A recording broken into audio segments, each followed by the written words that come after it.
It is a privilege and a pleasure to be part of such a beautiful initiative. Thank you, H-Farm, for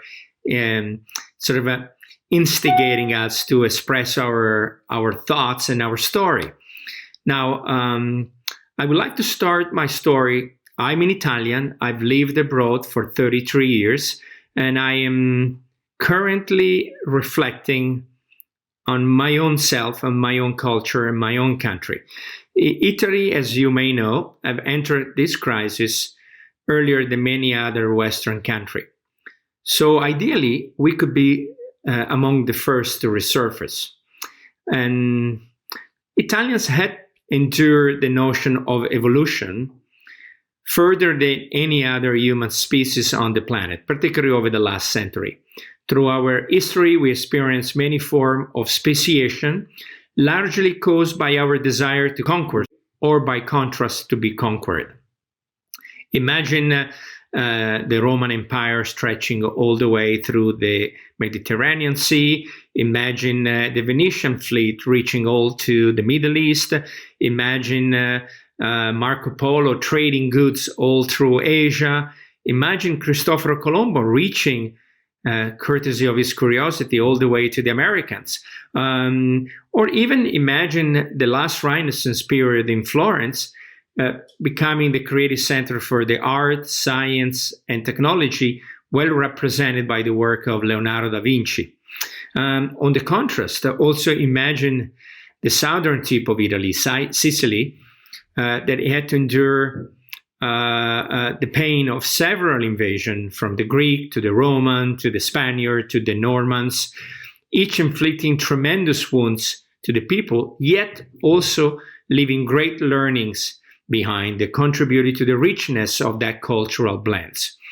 And that's probably why Italians have been so resilient through the course of our history. And that's probably why we are currently asked to stand up, to recalibrate our biological ability to keep reinventing ourselves through our many cultural expression of beauty, whether it's art, design, architecture, fashion, food, lifestyle.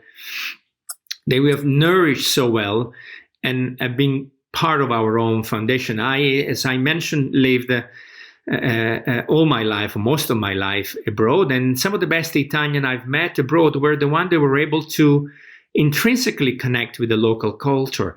They were able to blend, if they like, merging their learning and with their curiosity to learn. Now, this time is obviously a bit more tough. The virus, it's exposing our own fragility, our social inability to connect meaningfully, which is what Italians do very well in the day in and day out. And that's primarily because it's exposing our own fragility, the fragility of having become, and this is not just Italian, but having the fragility of humans in general, if you like, to have become intrinsically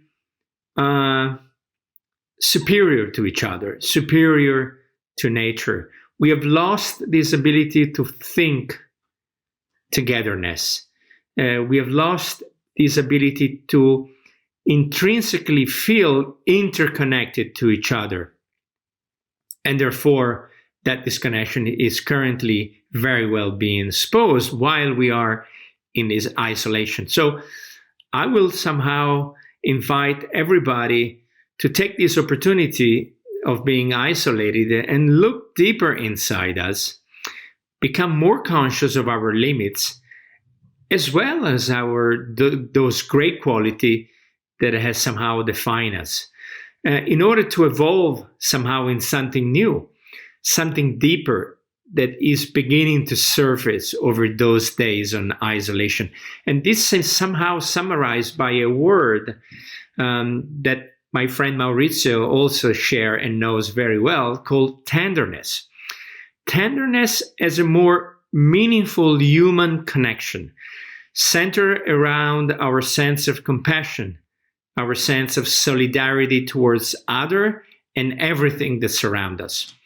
If we could integrate this notion of tenderness beginning today, by praying and recognizing the sacrifice of many that comes before us, celebrating the daily heroic gesture of our doctors and nurses, sharing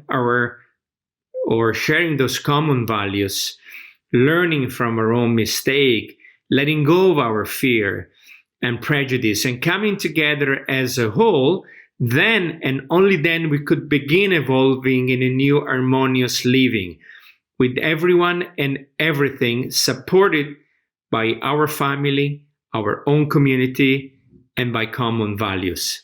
That will give us the ability to navigate those uncertain times at sight using our best quality, which are instinct and intuition. And that's what makes us Italian the perfect candidate to help writing those difficult times through tenderness, through compassion, in a more empathic way, so that we could help the rest of the world to do the same. This is somehow our benevolent mission, and this is probably why Italian today is the country that gone in the first, and he is at the center of this pandemic. Thank you very much, and bless you all.